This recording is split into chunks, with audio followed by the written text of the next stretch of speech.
ഇതിന്റെ പല്ലവിയുടെ നാളത്തെ നല്ലൊരു കഥ കേട്ടാലോ? അതിനുമുമ്പ് ഒരു കാര്യം പറഞ്ഞിട്ട് വീഡിയോ ഇഷ്ടപ്പെടുവാണെങ്കിൽ ഒന്ന് ഹൈപ്പ് ചെയ്യാൻ മറക്കരുതേ. അങ്ങനെ നമ്മൾ കാണുന്ന ഒടുവില് ഋതുവിനെ ഡിസ്ചാർജ് ചെയ്യുവാണ്. ഋതുവിനെ കൊണ്ട് എല്ലാരും വീട്ടിലേക്ക് വരുവാണ്. വീട്ടിലേക്ക് വന്നു കഴിഞ്ഞപ്പോ പൂർണ്ണിമ നേരെ അകത്തേക്ക് കയറിപ്പോയി.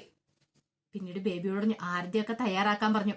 കാരണം കുഞ്ഞിനെ കൊണ്ട് ആദ്യമായിട്ട് വീട്ടിലേക്ക് വരുമല്ലേ. ഋതു കുഞ്ഞിനെ എടുക്കുന്നൊന്നും ഉണ്ടായിരുന്നില്ല. പല്ലവിയാണ് കുഞ്ഞിനെ പിടിച്ചിട്ടുണ്ടായിരുന്നത്. അങ്ങനെ പല്ലവിയും കുഞ്ഞിനെ ഋതുവിനെ എല്ലാം അങ്ങനെ ആദ്യ ഒഴിഞ്ഞാണ് പൂർണിമ അകത്തേക്ക് കയറ്റുന്നത്. ഋതുവിന്റെ മുറിയിലേക്ക് കുഞ്ഞിനെ കൊണ്ട് പോവുക. ഋതു മൈൻഡ് ചെയ്യുന്ന പോലും ഇല്ല കുഞ്ഞിനെ. കുഞ്ഞ് കരഞ്ഞിട്ട് പോലും ഋതു നോക്കുന്നുണ്ടായിരുന്നില്ല.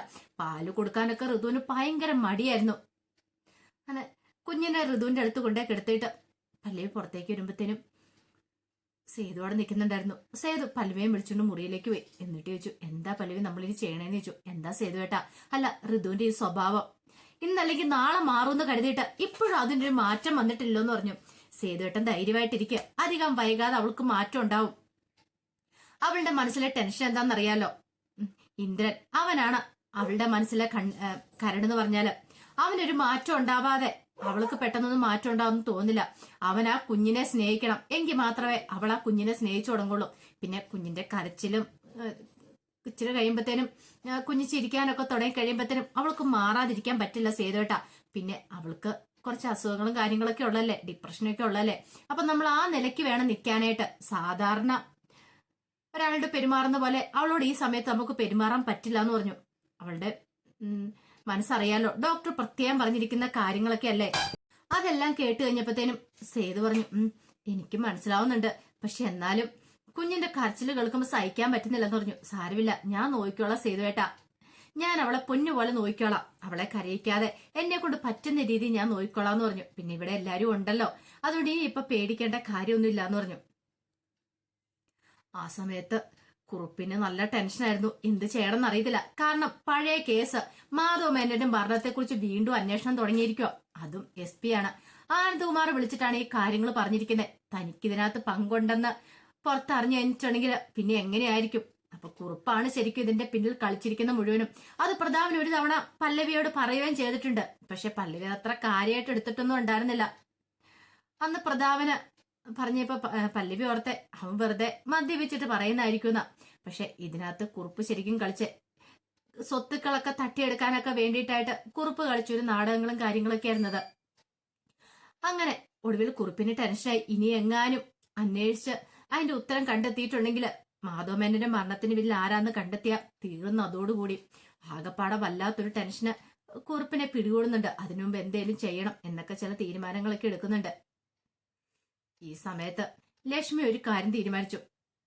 മയൂരിയുടെ വിവാഹം അത് നടത്തിയേ മതിയാവുള്ളൂ. പക്ഷേങ്കില് ശ്രീകാന്തിന്റെ വീട്ടുകാർ സമ്മതിക്കുന്നില്ല. ആ രഘുവരന് ശ്രീകാന്തിന്റെ അച്ഛന് അയാൾക്കാണെങ്കിലോ മയൂരി ശ്രീകാന്തും തമ്മിലുള്ള വിവാഹം നടക്കുന്നതിന് ഇഷ്ടമില്ല. പണ്ടത്തെ ഒരു കാര്യം പറഞ്ഞുകൊണ്ട് എപ്പോഴും അയാൾ അതേ പിടിച്ചു തന്നെ ചൊറിഞ്ഞുകൊണ്ടിരിക്കുക.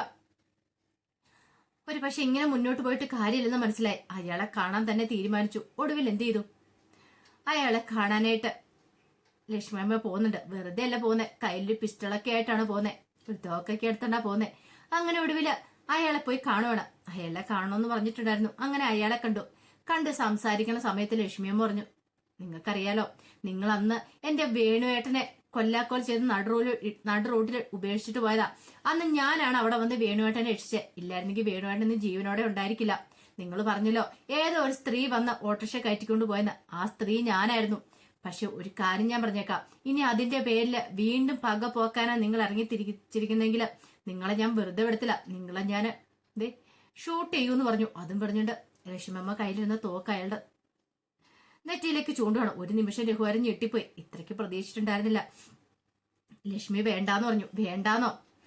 നിങ്ങൾ ആ പഴയ കണക്കും കാര്യങ്ങളും മനസ്സിൽ വെച്ചുകൊണ്ടിരിക്കുവല്ലേ. മക്കളുടെ സന്തോഷം കാര്യങ്ങളൊന്നും അല്ലേ വലുത്.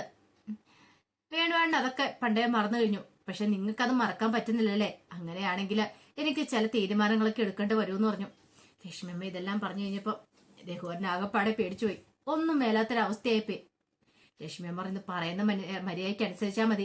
ഇനി അവരുടെ വിവാഹത്തിന് എന്തെങ്കിലും തടസ്സം ഉണ്ടായിട്ടുണ്ടല്ലോ, എനിക്ക് വേറൊന്നും നോക്കാനില്ല എന്നൊരു ഭീഷണിപ്പെടുത്തലും കൂടെ നടത്തിയിട്ടാണ് ലക്ഷ്മിയമ്മ തിരികെ പോരുന്നത്. ഈ സമയത്ത് ഋതു ആണെങ്കിൽ കുഞ്ഞിനെ മൈൻഡ് പോലും ചെയ്യുന്നുണ്ടായിരുന്നില്ല. കുഞ്ഞ് കടന്ന് ഭയങ്കര കരച്ചില. പല്ലവി പുറത്തു പോയതായിരുന്നു. കുഞ്ഞ് കരയുന്ന കേട്ട് കഴിഞ്ഞപ്പോഴത്തേനും ഇന്ദ്രൻ അങ്ങോട്ടേക്ക് വരുന്നേ. ഇന്ദ്രൻ വന്നു നോക്കി കഴിഞ്ഞപ്പോ കുഞ്ഞ് ഭയങ്കര കരച്ചില. അപ്പോഴേക്കും ഇന്ദ്രൻ ചോദിച്ചു, എന്താടി കുഞ്ഞ് കിടന്ന് കരയണേ? കുഞ്ഞിന് പാല് കൊടുക്കാൻ പറഞ്ഞു. പിന്നെ എപ്പോഴും ഒരു പാലിന് വേണ്ടിയിട്ടൊന്നും അല്ലാന്ന് പറഞ്ഞു. പിന്നെയോ അതിന് വേറെ വല്ല പണിയൊന്നുമില്ല, ചുമ്മാ കിടന്ന് കരഞ്ഞോണ്ടിരിക്കും, മോങ്ങിക്കൊണ്ടിരിക്കും, എപ്പോഴും ഇതേ. ഏതോ സമയമുണ്ടോ ഇങ്ങനെ പാലൊക്കെ കൊടുത്താന്ന് പറഞ്ഞു. അതിനെ എടുത്തോണ്ട് നടക്കാത്തോണ്ടാന്നൊക്കെ പറഞ്ഞു.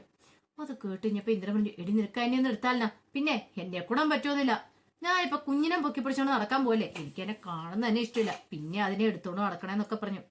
അപ്പോഴേക്കും ഇന്ദ്രൻ ചോദിച്ചു, നീ ഒരു പെണ്ണാണിന്നൊക്കെ ചോദിക്കുക. ദേ കൂടുതലും മിണ്ടായിരുന്നു നിങ്ങളെ കുറിച്ച് ഞാൻ പറയണില്ല എന്ന് പറഞ്ഞിട്ട് അത് ദേഷ്യപ്പെട്ടു. ആ സമയത്ത് ഇന്ദ്രൻ വന്ന് കുഞ്ഞിനെ എടുക്കുകയാണ്.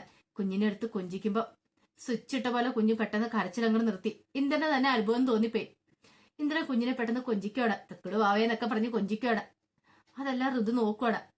പിന്നീട് ഇന്ദ്രൻ ഋതുവിനോട് പറഞ്ഞു, ഒറ്റ ചവിട്ടങ്ങ് തന്നാണ്ടല്ലോ, അവൾക്ക് കുഞ്ഞിനെ എടുക്കാനും പറ്റില്ല, ഒന്നിനും പറ്റില്ല എന്നൊക്കെ പറഞ്ഞ് ദേഷ്യപ്പെട്ട് കുഞ്ഞിനെ കൊഞ്ചിച്ചോണ്ട് അതിലൂടെ നടക്കുകയാണ്. ഋതു അതൊക്കെ കണ്ടു.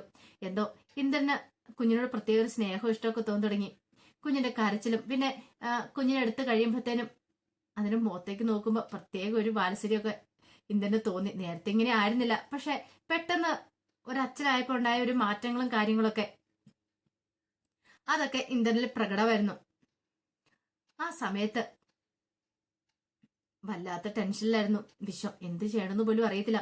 കാരണം അമ്മയൊക്കെ ഭയങ്കര പ്രതീക്ഷയോട് കൂടിയിട്ടാ കാത്തിരിക്കുന്നേ. പാറിന്റെ വയറ്റ് കുഞ്ഞുണ്ട്.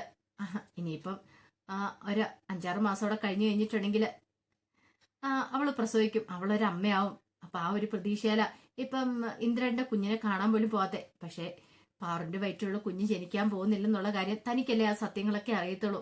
നീ എന്ത് ചെയ്യണമെന്ന് പോലും അറിയത്തില്ല. അപ്പോഴേക്കും രാജലക്ഷ്മി അങ്ങോട്ട് വന്നു. രാജലക്ഷ്മി വന്നിട്ട് പറഞ്ഞു, എടാ മോനെ, നമുക്ക് ഇന്ദ്രന്റെ കുഞ്ഞിനെ ഒന്ന് കാണാൻ പോകണ്ടെന്ന് ചോദിച്ചു. അമ്മേ, അതേ എനിക്കും പറയാനുള്ളേ, ഇതുവരെയായിട്ടും പോയില്ലല്ലോ, പോയി കാണണ്ടെന്ന് ചോദിച്ചു. അല്ലെങ്കിൽ അവരെന്ത് വിചാരിക്കുന്നു ചോദിച്ചു. രാജലക്ഷ്മി പറഞ്ഞു, അവരെന്ത് വിചാരിച്ചാലും എനിക്ക് പ്രശ്നമൊന്നുമില്ല, പക്ഷെ പോണെങ്കിൽ പോവാന്ന് പറഞ്ഞു. ആ സമയത്ത് വിശ്വം പറഞ്ഞു, ഒരു കാര്യം ചെയ്യാം, അമ്മ പോയിട്ട് വരാൻ പറഞ്ഞു. അല്ല അപ്പൊ നിങ്ങൾ വരുന്നില്ലേ? ഞങ്ങള് വന്നോളാം, അമ്മ ഇപ്പൊ തൽക്കാലത്തേക്ക് പോയിട്ട് വാ, അമ്മ ചെല്ലാതെ നിന്നിട്ടുണ്ടെങ്കിൽ അവരെന്ത് വിചാരിക്കും എന്നൊക്കെ പറഞ്ഞു. അങ്ങനെ രാജലക്ഷ്മിയെ ഒന്ന് തള്ളി അങ്ങനെ വിടുവാണ്. കുഞ്ഞിനെ കാണാൻ ചെന്നാലും ഋതു മൈൻഡ് പോലും ചെയ്തില്ല രാജലക്ഷ്മിയെ. കുഞ്ഞിനെ അടുത്ത് കൊഞ്ചിക്കുന്നൊക്കെ ഉണ്ട് രാജലക്ഷ്മി. കുഞ്ഞിനെ കണ്ടുകഴിഞ്ഞപ്പോ എന്തോ പ്രത്യേക ഒരു വാത്സല്യം. ആദ്യമായിട്ടാണ് താനൊരു മുത്തശ്ശിയാന്ന്, അതും ഇവളിലൂടെയാണ്. ഒരു പെൺകുഞ്ഞും കൂടെ ആണെന്നറിഞ്ഞപ്പോ രാജലക്ഷ്മിക്ക് ഭയങ്കര സന്തോഷമായിരുന്നു. കാരണം അവിടെ 2 ആണുങ്ങൾ മാത്രമേ ഉണ്ടായിരുന്നുള്ളൂ രാജലക്ഷ്മിക്ക്, പെൺകുട്ടികൾ ആരും ഉണ്ടായിരുന്നില്ലല്ലോ. അങ്ങനെ അതിന് കുറെ സമയം കൊഞ്ചിക്കുന്നതും ഒക്കെ ഉണ്ട്. ഋതുവിന്റെ മുഖം തെളിഞ്ഞിട്ടൊന്നുമില്ല. രാജലക്ഷ്മി ചെന്നത് പോലും ഋതുവിന് ഇഷ്ടപ്പെടുന്നുണ്ടായിരുന്നില്ല. കുറെ സമയം കഴിഞ്ഞിട്ടാണ് രാജലക്ഷ്മി അവിടുന്ന് പോകുന്നത്.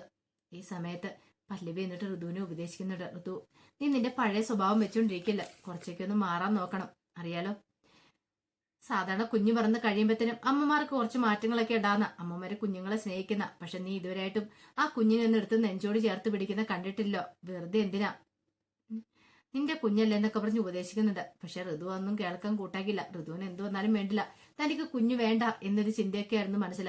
എന്താണെങ്കിലും അധികം വൈകാത്ത ഋതുവിന് മാറ്റങ്ങളൊക്കെ ഉണ്ടാവും. കാരണം ഇന്ദ്രൻ പോലും കുഞ്ഞിനെ സ്നേഹിച്ചു തുടങ്ങി. അപ്പൊ ഇനി ഋതുവിന് മാറാതിരിക്കാൻ പറ്റില്ല. അത് മാത്രല്ല, ഇനി കുറുപ്പിന്റെ കാര്യത്തിൽ ഒരു തീരുമാനം ഉണ്ടാവണമല്ലോ. കുറുപ്പ് മാധവമേനനെ ഇല്ലാതാക്കിയിട്ടുണ്ടെങ്കിൽ അതിന്റെ പിന്നിലെ കാരണം എന്താണെന്ന് അറിയണം. അപ്പൊ അതിന്റെ വിശേഷങ്ങളൊക്കെ വരാൻ പോകുന്നത്. ആ വിശേഷങ്ങൾക്കായി നമുക്ക് എല്ലാവർക്കും കാത്തിരിക്കാട്ടോ. ഒരിക്കൽ കൂടി എല്ലാവർക്കും ശുഭരാത്രി നേർന്നുകൊണ്ട് നിർത്തുന്നു. നന്ദി.